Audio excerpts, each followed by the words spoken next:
Okay. Hello student, all of you good morning. आज के इस टॉपिक में हम लोग बात करेंगे बेसिकली कॉमन चीज़ के बारे में जो आप सभी हेल्थ केयर प्रोफेशनल्स जो हैं या जो भी मेडिकल से रिलेटेड बच्चे हैं, स्टूडेंट है, वो सारे लोग यूज करते हैं इसको। क्योंकि आज का हमारा टॉपिक में जो जिस चीज़ के बारे में मैं चर्चा करने वाला हूँ, आप सभी लोगों ने उसे कॉमनली यूज किया है, खाया भी है, होगा, मस्ट ऑफ पीपल। और लोग किसी को आप लोग प्रिस्क्रिप्शन भी देते होंगे, जो भी डॉक्टर्स हैं या फिर जो भी एक छोटे लेवल पे काम कर रहे हैं, प्रैक्टिशनर्स हैं, तो आप लोग कॉमन एनाल्जेसिक का यूज करते हैं, जो दर्द की दवा है ना। जैसे कोई भी डाइक्लोफेनेक है ना, एसिक्लोफेनेक हो गया, पैरासीटामोल हो गया, ठीक है, एक कॉमन दवा है जिसका आप इस्तेमाल करते हैं, दर्द होता है व्यक्ति को दे देते हैं। दूसरी एक दवा है जिसका नाम है, हमारे गैस की दवा आप लोग कॉमन जानते हो, तो गैस की दवा उसको भी आप दे देते हो आसानी से।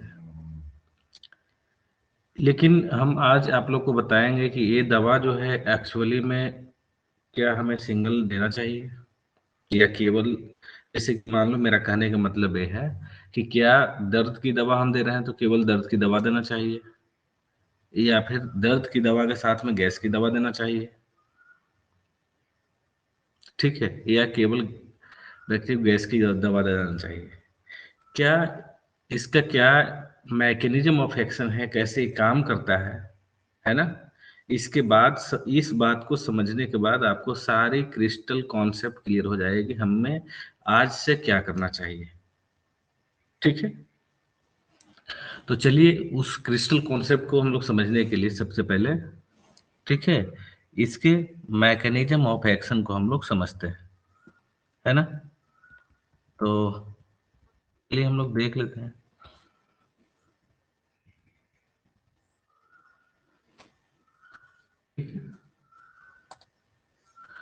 तो देखिए, सबसे पहले तो हम लोग एक चीज के बारे में बात करते हैं।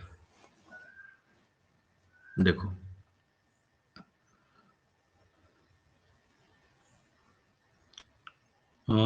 मैं ऐसा करता हूँ कि कुछ आपको नसेट्स जैसे है ना, सबसे पहले इसके बारे में बता देता हूँ, ठीक है। NSAIDS, ठीक है, नसेट्स, ये है क्या, ये बेटा हम बता दें कि ये एनाल्जेसी की तरह काम करता है। एनाल्जेसिक्स, है ना, एनाल्जेसिक यानी दर्द निवारक, इसको बोलो आप, है ना, दर्द निवारक, ठीक है, यानी दर्द को हरता है।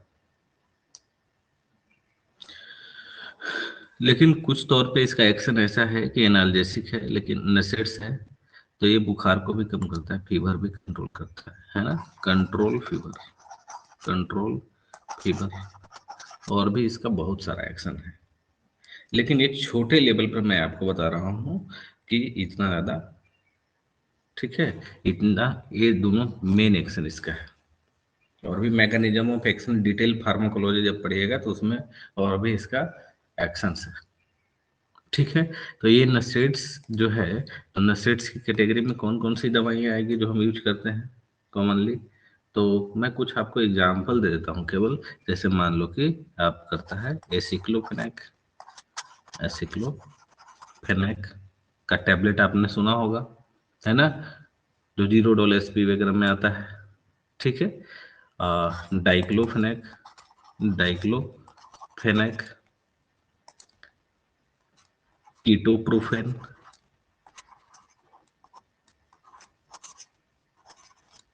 ठीक है, पायरोक्सिकम, पायरोक्सिकम, ठीक है, इंडोमेथासिन, इंडोमेथासिन, और कॉमन दवाई जो आप यूज करते हैं पैरासीटामोल, पैरासीटामोल, है ना, जो कि पीसीएम के नाम से भी हम जानते हैं। तो इसके अलावा और भी दवाइयां हैं, तो बस मैं एक एग्जाम्पल के तौर पे आपको इतना बता दिया। ठीक है, तो ये दवाई क्या करती है, ये सारी दवाइयां जो है वो क्या करते हैं, एनाल्जेसिक है। क्या है, एनाल्जेसिक्स, है ना, विथ एंटीपायरेटिक। एंटीपायरेटिक मेरा कहने का मतलब है कि दर्द के साथ बुखार भी कम करती है। ठीक है, लेकिन सबसे ज्यादा बुखार को, टेम्परेचर को डाउन करने में, डाउन रेगुलेशन किसका हेल्प है, पैरासीटामोल का। ये वाली ज्यादा करती है। ठीक है, और बाकी सब भी करती है लेकिन थोड़ा कम लेवल पे करती है। अब चलो हम दूसरी वाली चीज के बारे में, H2 ब्लॉकर यहाँ पे है, इसके बारे में, सॉरी, पीपीआई के बारे में बात कर लेता हूँ। दूसरी पीपीआई, पीपीआई को भी देख लेते हैं। पीपीआई सबसे पहले तो इसका नाम जान लेते हैं। इस PPI stand for proton inhibitor. Inhibitor, ठीक है, प्रोटॉन पंप इनहिबिटर्स। तो इस सी दवाइयाँ आती है ना। तो दवाई जानने से पहले आप जान लो इतना कि ये करती क्या है। तो ये करती है कि हमारे एसिड, सिंपल मैकेनिज्म से जान लो। ठीक है, सिंपल मैकेनिज्म से जान लो कि ये क्या करते हैं, फंक्शंस क्या है इसका, कि block the acid production, production, है ना, इन स्टमक। स्टमक में एसिड के प्रोडक्शन को बंद कर देता है, ब्लॉक कर देता है। तो यानी मेरा कहने का मतलब है कि वैसा पेशेंट जिनको ज़्यादा एसिडिटी हो रही है, ज़्यादा HCl निकल रहा है, वैसा वाला पेशेंट को हमें दवा देंगे तो ठीक हो जाएंगे, कि ज़्यादा HCl नहीं निकले, ज़्यादा प्रोडक्शन नहीं हो। ठीक है, तो देखो उसमें हम लोग कौन कौन सी दवा यूज करेंगे। जैसे मान लो कि सबसे कॉमन दवा है पेंटोपराजोल। पेंटोपैराजोल, जो कि पेन 40 के नाम से आता है। इसके बाद है, मान लो कि कॉमन दवा भी मार्केट में जो है, रेबी पैराजोल। रेबी पैराजोल, है ना, ये कॉमन है। ठीक है, एस्पिरेंट सबका अलग अलग आता है। इसके बाद में है ओमी पैराजोल। ओमी पैराजोल, ये प्रेगनेंसी में बिल्कुल सेफ दवा है। सेफ इन प्रेगनेंसी, याद रखना, प्रेगनेंसी। ठीक है, ऑल प्रेगनेंसी में ये सेफ है। ठीक है, इसके बाद है इसमोपैराजोल। इसी तरह से बहुत सारा है। ठीक है, पैराजोल मतलब कुछ आपको मैं नाम बता दिया। तो इस तरह की कैटेगरी के दवा हम क्या करते हैं, हम एसिड के प्रोडक्शन को बंद करने के लिए हम इस्तेमाल करते हैं, कि ज़्यादा एसिडिटी नहीं हो, ज़्यादा प्रॉब्लम नहीं हो। ठीक है, बाकी के आगे देख लेता हूँ। इसके बाद है बेटा, नेक्स्ट है H2 ब्लॉकर। ठीक है, फिर है H2 blocker. H2 blockers, H2 blockers में क्या है, H2 ब्लॉकर्स में देखो, H2 ब्लॉकर्स इसका काम क्या है। अब इसका काम है, ये क्या करता है कि ये भी एसिड प्रोडक्शन को इनहिबिट करता है। Inhibit, inhibit acid, acid production, production, है ना। एक H2 रिसेप्टर होती है हमारा, ऐसे हमारे बॉडी में H1 H2 H3 तीन रिसेप्टर होते हैं, जो कि कॉमनली H1 जो है हमारा, ठीक है, कहाँ पाया जाता है, वो स्किन में। अब H2 कहाँ पाया जाता है, गैस्ट्रिक ग्लैंड में। और H3 कहाँ पाया जाता है, तो हमारे CNS में, ब्रेन में। तो H2 ब्लॉकर है, ये क्या कर रहा है, एसिड प्रोडक्शन को हमारा इनहिबिट कर रहा है। इसको, इस रिसेप्टर को ब्लॉक कर देता है, और ब्लॉक करके एसिड को निकलने नहीं देता है बाहर। तो इसमें कौन सी दवाएं आती है, तो इसमें दवाएं जो आती है वो है फेमेटोटिडिन, है ना। इसके बाद में रेनिटिडिन, रेनिटिडिन, है ना। ये सब ऐसे आते हैं, आप लोग नाम जानते हैं, जो एसी लॉक आता है ना, रैंटक के नाम से आता है, ये सारी ब्रांड नेम है। तो ये दवा, अब हम लोग चलते हैं, कुछ एंटा एसिड का मैं नाम लिखा हूँ, एंटासिड, ठीक है। अब एंटा एसिड ये क्या करता है, तो ये सारी जो दवा है एसिड प्रोडक्शन को बंद कर रहे थे, लेकिन एंटा एसिड क्या करता है, आप जान रहे हैं, एंटा, एंटा के मतलब अगेंस्ट, और एसिड के मतलब जो एसिड के अगेंस्ट में दवाएं हो, यानी जो एसिड के अगेंस्ट में दवा है, यानी एसिड को न्यूट्रलाइज कर रहा हो। तो इसका मतलब यह है कि हम क्या कर रहे हैं, न्यूट्रलाइज, न्यूट्रलाइज द एसिड, ठीक है। एसिड, उसके लिए हम दवा को इस्तेमाल कर रहे हैं। तो ऑब्वियसली न्यूट्रलाइज करने के लिए हम जो दवा का इस्तेमाल करेंगे, एसिड को न्यूट्रलाइज कौन करेगा, बेस करेगा, है ना। हमेशा से हम पढ़ते आए हैं कि जो एसिड बेस बैलेंस पढ़ते थे, तो एसिड जहां ज्यादा होगा, बेस दे देंगे तो न्यूट्रल कर देगा, है ना। पीएच में पढ़े थे आप लोग कि जहां भी एसिड ज्यादा हो रहा है, यानी जिसका वैल्यू पीएच जो है 7 से, आप लोग जानते हैं ना कि नॉर्मल पीएच जो है 7 होता था, और 7 से कम हो रहा है, नीचे जा रहा है तो एसिडिक हो रहा है, और ऊपर जा रहा है तो बेसिक हो रहा है। तो हम बीच में न्यूट्रल है, ठीक है, बीच में न्यूट्रल है। तो अगर मीडियम एसिडिक हो रहा है, एसिडिक अगर हो रहा है, तो हम बेस मिला देंगे तो ए वाला ऊपर की ओर स्केल चला जाएगा, तो न्यूट्रल हो जाएगा। तो ये आसान वाली बातें थी। तो हम उसी तरह की थ्योरी पे एक मेडिसिन फार्मास्यूटिकल कंपनी तैयार किया, जिसका नाम है एंटा एसिड, का नाम है, देखो जैसे कि मैं बोल दूं, यहाँ पे फंक्शंस में ही बोल देता हूँ, एंटा एसिड का मतलब पीएच बैलेंस बोल दो, या फिर न्यूट्रलाइज, न्यूट्रलाइज एसिड, ठीक है। अब इसमें नाम देखो कौन कौन सी दवाएं हैं, ठीक है। तो मैग्नीशियम हाइड्रोक्साइड, ठीक है, कैल्शियम हाइड्रोक्साइड,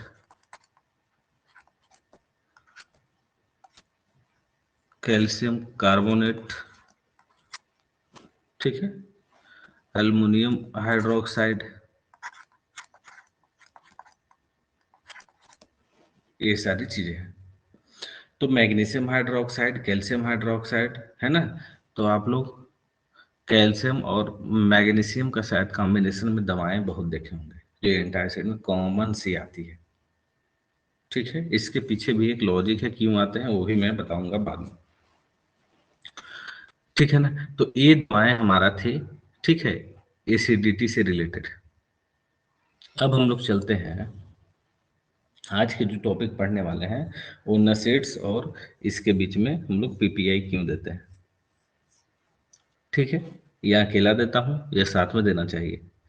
तो उसके पहले, सबसे पहले एक आपको मैं कुछ कॉन्सेप्ट बता देता हूँ, क्रिस्टल कॉन्सेप्ट, जो कि क्लियर हो जाए, है ना, कि आखिर ये काम कैसे करता है ना।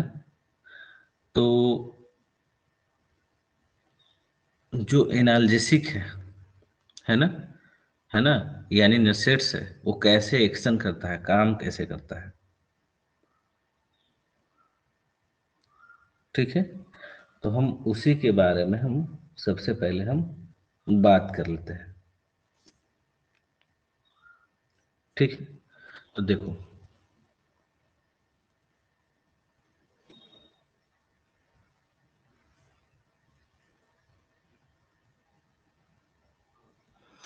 एक मैकेनिज्म मैं समझ लेता हूँ, देखो, हाँ, एक मैकेनिज्म जिसके थ्रू आप आसानी से दोनों चीज समझ जाओगे। तो हमारा, जानते हो हमारे बॉडी में क्या है, सेल है बेटा, क्या है, सेल है, सेल से मिलके बना हुआ है, ऐसे ऐसे सेल से मिलके बना हुआ पूरा बॉडी। अब ये सेल जो है, सेल भी किससे मिलके बना हुआ है, तो फॉस्फोलिपिड होती है। तो क्या हम उसको मेम्ब्रेन फॉस्फोलिपिड बोल सकते हैं, बोल सकते हैं। तो देखो, हमारे अंदर में क्या होता है, मेम्ब्रेन फॉस्फोलिपिड। क्या होता है, मेम्ब्रेन फॉस्फो फॉस्फोलिपिड। अब ये मेम्ब्रेन फॉस्फोलिपिड क्या करेगा, ठीक है, मेम्ब्रेन फॉस्फोलिपिड एक एंजाइम की मदद से एराकिडोनिक एसिड में कन्वर्ट होता है। एराकिडोनिक एसिड में कन्वर्ट हो गया, है ना, जो कि उस एंजाइम का नाम क्या है, तो फॉस्फोलाइपेज A2, है ना, फॉस्फोलाइपेज A2, ठीक है। अब ये एराकिडोनिक एसिड में कन्वर्ट हो गया। अब इस एराकिडोनिक एसिड से दो चीजें बनती है बेटा। एक तो बनती है जिसका नाम है कॉक्स, और दूसरा नाम है लॉक्स। कॉक्स का मतलब, कॉक्स का मतलब होता है साइक्लो ऑक्सीजिनेज, और लॉक्स का मतलब होता है लाइपो, ठीक है, लाइपोक्सीजीनेज, ठीक है। ये दो तरह की एंजाइम हो गई। अब ये एंजाइम कॉक्स हो गया और लॉक्स हो गया। तो बेसिकली अभी मुझे काम है ना, कॉक्स से, ठीक है। तो चलिए हम कॉक्स से हम बात करेंगे, है ना, लॉक्स के ऊपर अभी हम नहीं चलते हैं क्योंकि मेरा काम वहीं पे हो जाएगा, ठीक है। तो ये कॉक्स एंजाइम जो है साइक्लो ऑक्सीनेज, है ना, ये निकला। तो ये क्या किया, अब ये रिलीज करेगा, release release release prostaglandin, prostaglandin, है ना, जिसको हम शॉर्ट में बोलते हैं पीजी, है ना, प्रोस्टाग्लैंडिन निकाला। अब प्रोस्टाग्लैंडिन इसमें से डिफरेंट डिफरेंट टाइप का निकलता है, जैसे PG1, PG2 alpha, PGE2, PGD2, TXA2, ऐसे करके निकलता है, और सबका अलग अलग काम है। लेकिन आपको उतनी डिटेल में पढ़ाऊंगा तो बहुत काफी ज्यादा लंबी लेक्चर हो जाएगी। तो आप लोग शॉर्ट में ये जान लो कि हम प्रोस्टाग्लैंडिन जो ये प्रोस्टाग्लैंडिन यहाँ इस दवा के रिलेशन में क्या करता है ना, ये मेडिसिन जो हम पढ़ने जा रहे हैं। तो प्रोस्टाग्लैंडिन सिंपली आप समझ लो कि it will be responsible for, किस लिए, अगर पोस्ट किसी व्यक्ति के मेम्ब्रेन फॉस्फोलिपिड ब्रेक होती है, उससे एराकिडोनिक एसिड बनती है, और इसके बाद कॉक्स बनेगी, और इसके बाद प्रोस्टाग्लैंडिन बनेंगे, और जितना ज्यादा प्रोस्टाग्लैंडिन अगर बनता है व्यक्ति में, ठीक है, तो क्या होगा, उसको व्यक्ति को responsible for for responsible for pain, दर्द के लिए रिस्पॉन्सिबल है, फीवर, फीवर यानी इंक्रीज टेम्परेचर, इंक्रीज टेम्परेचर, ठीक है, टेम्परेचर के लिए रिस्पॉन्सिबल है। टेम्परेचर को आपको क्या करेगा, बढ़ा देगा, और दर्द को भी बढ़ा देगा, ठीक है, इस तरह से काम करता है।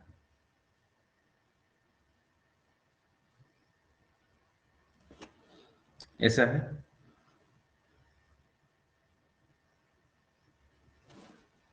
हुँ? तो प्रोस्टाग्लैंडिन ये काम कर रहा है, लेकिन तो आप ये बताओ कि हम क्या करेंगे कि जब ये यहाँ से कॉक्स बन रहा है, कॉक्स से प्रोस्टाग्लैंडिन बन रही है, प्रोस्टाग्लैंडिन जो है वो पेन और फीवर के लिए रिस्पॉन्सिबल है।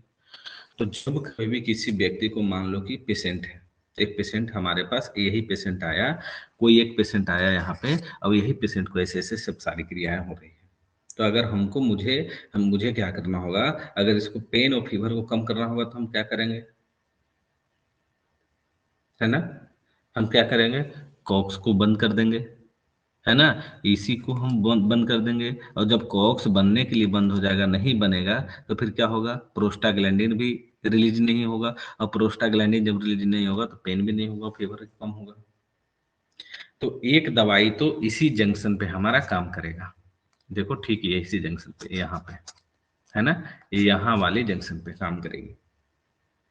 तो इसमें काम करने वाली, कॉक्स पे काम करने वाली, इसको पॉइंट नंबर आप लोग 1 याद रखना, ठीक है। और यहाँ पे काम करने वाली दवाइयाँ के बारे में भी हम लोग पढ़ेंगे, ठीक है।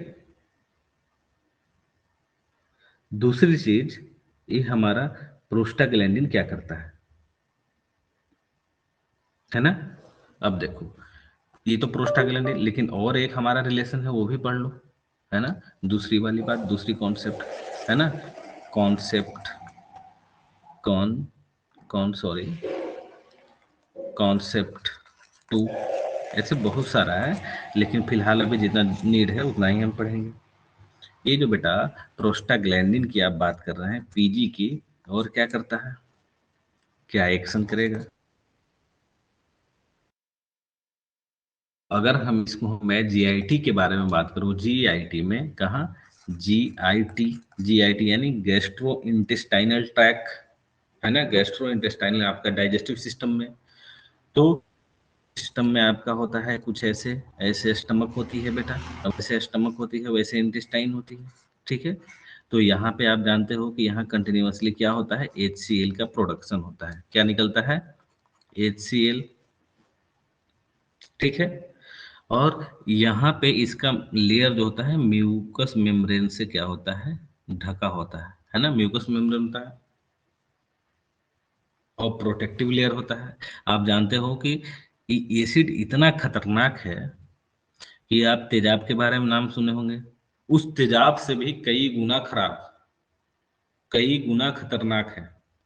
अगर उस तेजाब को तो आप बॉडी के ऊपर जाने से होल कर देता है, लेकिन उससे भी ज्यादा खतरनाक होता है, ये आपके डायरेक्ट, अगर ये वाला निकल करके बाहर अगर ऐसे आएगा, डायरेक्ट अगर निकाल के डाल दिया जाए तो पूरा एकदम वो बर्बाद कर देगा, इतना पावर होता है इसमें।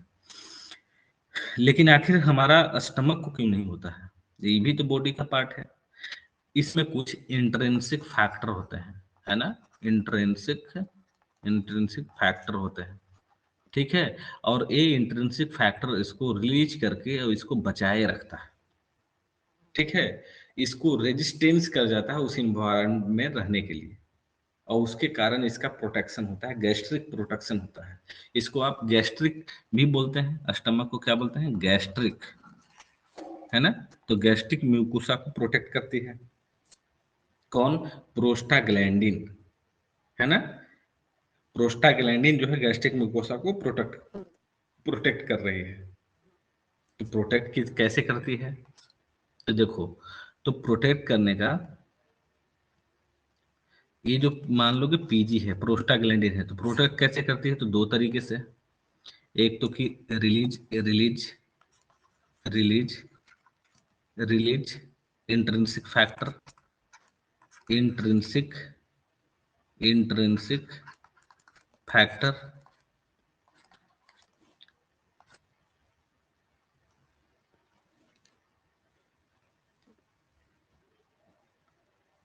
इंट्रिंसिक फैक्टर रिलीज करेगी, and and protect protect gastric mucosa, gastric mucosa. और दूसरा, और दूसरा क्या करेगी अदर में, ठीक है, अदर में क्या करेगी, डिक्रीज डिक्रीज दी या मेंटेन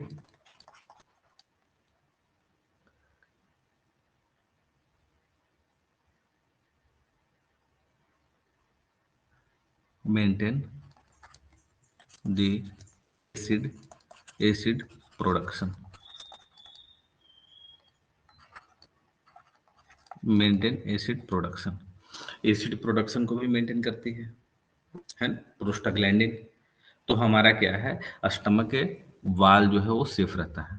अगर यही एसिड प्रोडक्शन यहाँ ज्यादा बढ़ जाए तो क्या होगा, तो ज्यादा बढ़ जाएगा तो मामला खराब हो जाएगा, आपको खट्टी खट्टी डकारें आने लगेगी, एसिडिटी हो जाएगा, और आगे चल के ज्यादा लंबे समय तक रहा तो यहाँ पे अल्सर भी हो सकता है ना। तो इस तरह की अल्सर घावे हो जाएंगी, तो उसको बोलते हैं गैस्ट्रिक अल्सर। अगर और ज्यादा हुआ तो ड्यूडेनल अल्सर भी हो सकता है, और ज्यादा हुआ तो फिर इसोफेजियल अल्सर भी हो सकता है, यानी ये बीमारी अल्सर में कन्वर्ट हो जाएगी। तो यही सारी बातें हैं। तो अब देखिए कि हमारी दवाइयाँ कैसे काम करती है ना, और लेते हैं तो कैसे क्या क्या कुछ होता है। ठीक है, तो जब कभी भी आपने नसेट्स को लिया, किसी कोई ऐसा केस नंबर 1 देखिए, केस नंबर 1, कोई व्यक्ति है ना, कोई पेशेंट है, और वो व्यक्ति के पास क्या है, कंप्लेन। कंप्लेन में क्या है, कंप्लेन में क्या है, उसको कि पेन है, क्या है, पेन है। आपके पास आया दर्द लेकर के, पेशेंट है और दर्द लेकर के आया, तो आप सिंपली क्या करोगे, सिंपली क्या करोगे बेटा, आप कोई भी ऐसे डाइक्लोफेनेक, ऐसे मान लो कि इसको डाइक्लोफेनेक दे दिया, डाइक्लोफेनेक दिया, है ना। अब जब डाइक्लोफेनेक दोगे तो क्या होगा, ये काम कैसे करेगा, तो काम ऐसे करेगा, देखो डाइक्लोफेनेक आपने दिया, है ना, तो ये क्या करेगा, ये काम कैसे करेगा, ये हमारा मैकेनिज्म जो था, मेम्ब्रेन फॉस्फोलिपिड से एराकिडोनिक एसिड जो बन रहा था, और इससे कॉक्स बना था, साइक्लोऑक्सीजिनेज, ये प्रोस्टाग्लैंडिन को रिलीज किया था, और यहाँ पे पेन हो रहा था। तो पेन हो रहा था प्रोस्टाग्लैंडिन को निकलने के कारण, कॉक्स को निकलने के कारण। ठीक है, तो हम क्या किया, इस प्रोस्टाग्लैंडिन जो बन रहा है इसी को बंद कर दे रहे हैं, है ना, कॉक्स एंजाइम को ही बंद कर दे रहे हैं। तो हम डाइक्लोफेनेक दिए तो ये सारी क्रियाएं जो हो रही थी वो नहीं होगी, है ना, तो सारी क्रियाएं नहीं होगी, यानी कुल मिलाकर के प्रोस्टाग्लैंडिन नहीं बनेगा। तो हम सिंपल सी भाषा में समझा दें कि कोई भी, मान लो कि नसेट्स है, इसको हमने नसेट्स बोल दिया, क्या बोल दिया, NSAIDS, नसेट्स। ठीक है, अब ये नसेट्स क्या करेगा, तो देखो बेटा, ये इसका मैकेनिज्म ऑफ एक्शन यहीं से समझाता हूँ। नसेट्स आप, मैं पीछे तक बता दिया कि क्या करता है, दर्द कैसे कम करेगा, inhibit COX, inhibit COX, COX enzyme को इनहिबिट कर देगा, और क्या करेगा, कॉक्स एंजाइम को इनहिबिट करेगा तो फिर क्या हो जाएगा, decrease decrease PG production, PG production, यानी प्रोस्टाग्लैंडिन का सेक्रेशन कम हो जाएगा। ठीक है, और जब प्रोस्टाग्लैंडिन की सेक्रेशन कम होगी तो क्या होगा, प्रोस्टाग्लैंडिन की सेक्रेशन कम होगी तो एक तरफ तो देखो, एक तरफ तो क्या होगा, relief from pain, RELIEF, relief from pain and fever, fever, pain और फीवर क्या हो जाएगा, रिलीफ हो जाएगा, तो व्यक्ति को आराम तो मिल जाएगा, है ना। लेकिन मैं इसके साथ में और एक चीज आपको बताया, वो क्या बताया, कि जब भी प्रोस्टाग्लैंडिन कम होगा,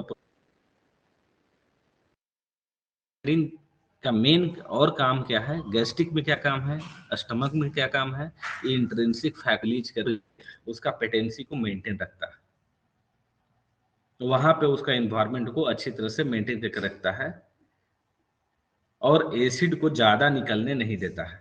अगर प्रोस्टाग्लैंडिन अगर निकल रहा हो तो, अगर ये प्रोस्टाग्लैंडिन अगर निकलना अगर बंद हो जाए, कम हो जाए, प्रोस्टाग्लैंडिन निकलना अगर कम हो जाए, तो उस स्थिति में क्या होगा, क्या इंट्रिंसिक फैक्टर मेंटेन रहेगा, नहीं रहेगा, बिल्कुल नहीं। क्या ए एसिड प्रोडक्शन कम निकलेगी या ज्यादा निकलेगी, अगर प्रोस्टाग्लैंडिन का सेक्रेशन अगर कम हो जाए तो ये वाला तो पूरा बढ़ जाएगा, तो एसिड प्रोडक्शन यहाँ पे पूरा क्या हो जाएगा, बढ़ने लगेगा, इंक्रीज होने लगेगा, तो मामला तो खराब हो जाएगी। हमने तो दर्द की दवा दिया, लेकिन क्या हुआ, हमने दर्द की दवा दिया लेकिन हुआ क्या, तो स्टमक के इन्वायरमेंट को हमने खराब कर दिया, जो कि अच्छा बना के रख रहा था, और दूसरी हमने क्या किया, HCl के प्रोडक्शन को बढ़ा दिया। तो नसेट्स जो भी हैं, हमने नसेट्स जो भी डाइक्लोफेनाक, कीटोप्रोफेन, एसिक्लोफेनाक, ठीक है ना, पैरासीटामोल, कोई भी दवाएं देते हैं नसेट्स ग्रुप की, तो बेटा हमारा टॉपिक यही था और यही बात बोलना था कि क्या करता है, हमेशा एसिड के प्रोडक्शन को वो बढ़ा देता है ना, और व्यक्ति को एसिडिटी काउच करता है ना। तो तो देखो, ये तो पेन से रिलीफ कर दिया, लेकिन पीजी का प्रोडक्शन कम होने के कारण क्या हुआ, है ना। तो यहाँ पे क्या हो जाएगा, देखो यहाँ पे क्या होगा, दूसरी तरफ, है ना, इसको एक तरफ रख लो, होगा क्या, increase acid production, increase acid production, है ना, एसिड प्रोडक्शन इंक्रीज हो जाएगा। और एक तरफ और क्या होगा इसी में, गैस्ट्रिक वाला में, ये मान लो कि गैस्ट्रिक का रीजन है, ठीक है, अभी अदर है, तो और क्या होगा, decrease bicarbonate and mucus secretion,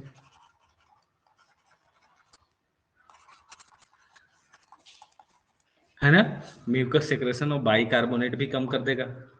तो बाइकार्बोनेट कम करेगा, है ना, आप लोग जानते हो कि मान लो कि स्टमक है, ऐसे स्टमक है, यहाँ पे HCl है, अब HCl ज्यादा हुआ है, बढ़ा हुआ है, तो इसको न्यूट्रलाइज करने के लिए बाइकार्बोनेट चाहिए, और जबकि उस स्थिति में बाइकार्बोनेट भी कम हो जा रहा है। जब प्रोस्टाग्लैंडिन निकल रहा था तो बाइकार्बोनेट निकल रहे थे, प्रोस्टाग्लैंडिन कम हुआ तो बाइकार्बोनेट भी कम हो गया, तो बाइकार्बोनेट कम हुआ तो HCl और बढ़ेगा, क्योंकि इसको न्यूट्रलाइज करने के लिए बाइकार्बोनेट ही था, तो पीएच और क्या हो जाएगी, डाउन हो जाएगी, अब एसिडिटी बढ़ जाएगी, अब एसिड प्रोडक्शन इधर से है ये है। तो ये दोनों मिल करके क्या करेंगे बेटा, ये दोनों अगर मिल जाएगा तो और खतरनाक बन जाएगा। तो ये दोनों मिल करके क्या करेगा, यहाँ पे पेप्टिक अल्सर कर देगा, पेप्टिक अल्सर, है ना, पेप्टिक अल्सर काउच कर देगा। तो पेप्टिक अल्सर काउट करेगा तो व्यक्ति को ईपी गैस्ट्रिक पेन होगी, यानी छाती के पास ईपी गैस्ट्रिक गैस्ट्रिक पेन होगी, छाती के पास दर्द होगा, है ना, व्यक्ति को ईपी गैस्ट्रिक बर्न भी हो सकता है, ईपी गैस्ट्रिक बर्न। इसके बाद में क्या और क्या हो सकता है, गैस्ट्राइटिस हो सकता है। इस तरह के क्या आएंगे, फीचर्स आएंगे, समझ गए। तो हम लोग नशेड्स जब भी यूज करते हैं, तो मेरा कहने का मतलब ये है कि आपने नशेड्स तो यूज किया, आपने दर्द की दवाएं तो दी, पेन को खत्म करने के लिए, पेन से तो रिलीफ मिल गया, लेकिन आप आइट्रोजेनिक क्या किया, प्रॉब्लम काउच कर दिया। आइट्रोजेनिक प्रॉब्लम में क्या काउच किया कि व्यक्ति को एसिडिटी हो गया, आपने केवल दर्द की दवा देकर छोड़ दिया। तो कभी भी आप लोग को, मेरा कहने का मतलब है, you should always use to NSAIDs with the PPI और H2 ब्लॉकर और एंटासिड, ठीक है। तो नोट में लिख लो कि हम लोग को कभी भी क्या करना है, नोट में कि we should should should have to use NSAIDs NSAIDs with PPI, proton pump inhibitor, कोई भी दवा, या फिर H2 ब्लॉकर ब्लॉकर या फिर एंटासिड, है ना। मैंने वैसी कोई भी दवाएं जो एसिड के प्रोडक्शन को कम कर दे या फिर एसिड को न्यूट्रलाइज कर दे, किसी तरह हमको पीएच को मेंटेन करके रखना है, तो एंटा एसिड के साथ ही हमको यूज करना है, to prevent to prevent prevent prevent from iatrogenic iatrogenic problems like gastritis, ठीक है, पेप्टिक अल्सर, पेप्टिक अल्सर और इपीगैस्ट्रिक पेन, इपीगैस्ट्रिक पेन। तो ऐसा नहीं हो कि व्यक्ति को दवा दी और घर जाके बोलने लगे कि हमको तो, मुझे तो प्रॉब्लम हो रहा है, छाती में दर्द होने लगा दवा खाने से, हो सकता है कि आप नहीं पूछे उससे और पहले से एसिडिटी उसको और ज्यादा बना हुआ हो और दवा दिया और दवा देने के बाद दर्द, वो बोला कि हमको छाती में ऑलरेडी दर्द हो रहा है और छाती में दर्द हो रहा है, आपने दवा दे दिया क्या, कौन सी दवा दी आपने, कोई दे दिया साइक्लोफेनेक डाइक्लोफेनेक। तो आप बताओ कि कोई व्यक्ति, मान लो कि उसको केस नंबर मैं 2 ले लेता हूँ, केस 2, कोई व्यक्ति ऐसा कंप्लेन लेके आता है कि मुझे ईपी गैस्ट्रिक पेन हो रहा है, ईपी गैस्ट्रिक पेन हो रहा है। तो ईपी गैस्ट्रिक पेन हो रहा है तो आप इस स्थिति में क्या करोगे, आप क्या करोगे, यहाँ पे क्या डाइक्लोफेनेक यूज कर दोगे, डाइक्लोफेनेक, कोई भी नसेट्स यूज करोगे, कोई भी नसेट्स, NSAIDs नसेट्स कैटेगरी की दवा यूज करोगे क्या, करोगे, बिल्कुल रॉन्ग है, नहीं। ईपी गैस्ट्रिक पेन है, सबसे पहले हमारा प्राइमरी मैनेजमेंट क्या होगा कि हम उसे गैस की दवा देंगे, है ना। कौन सी दवा देंगे, तो यहाँ पे दवाएं जो देंगे हम, या तो PPI दे दो या फिर H2 ब्लॉकर दे दो, है ना, सॉरी H2 ब्लॉकर दे दो विथ एंटासिड, विथ एंटासिड, जो कि एंटासिड के ऊपर नाम मैं लिख रखा हूँ। तो इस तरह से मैनेजमेंट होता है। और कभी भी आप जब कभी भी हॉस्पिटल सेटिंग में OPD हो, IPD हो, पेशेंट को जब भी एनाल्जेसिक दे रहे हो, नसेट्स कैटेगरी की कोई भी दवाएं दे रहे हो, तो नसेट्स के साथ में NSAIDs के साथ में आपको एलवेज इसके साथ में क्या करना है, या तो PPI ऐड कर दो या तो बेटा H2 ब्लॉकर ऐड कर दो, है ना। ऐसे मत दो दवा, या फिर एंटा एसिड दे दो, है ना, इसके साथ में ही दवा देना है। ये बात हमेशा ध्यान रखना। अगर डॉक्टर नहीं भी देता है तो जो लोग जनरल इंफॉर्मेशन के लिए अगर इस वीडियो को अगर देख रहे हैं तो आप लोग इस दवा को ले, है ना, नहीं तो आपको प्रॉब्लम कुछ और हो रखा, ठीक है ना।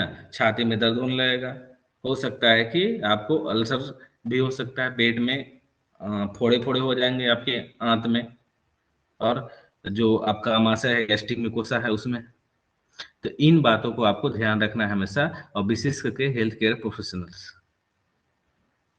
तो शायद मैं समझता हूँ कि आज के टॉपिक आप लोगों को पूरी तरह से क्लियर हो गए होंगे, सारी कॉन्सेप्ट आप लोग को समझ में आ गए होंगे, और मैं उम्मीद करता हूँ कि आप लोग के सपोर्ट और स्नेह से मैं आगे की इसी तरह की वीडियो और आपके बीच में लेकर के आऊँ और नॉलेज को डिलीवर करूँ। तो आप लोग प्लीज जो भी मेरे फॉलोअर्स हैं यूट्यूब में, वो कमेंट करें और अपने जैसा रिस्पॉन्स है, वैल्यूएबल रिस्पॉन्स अपना वो दें। Okay, thank you.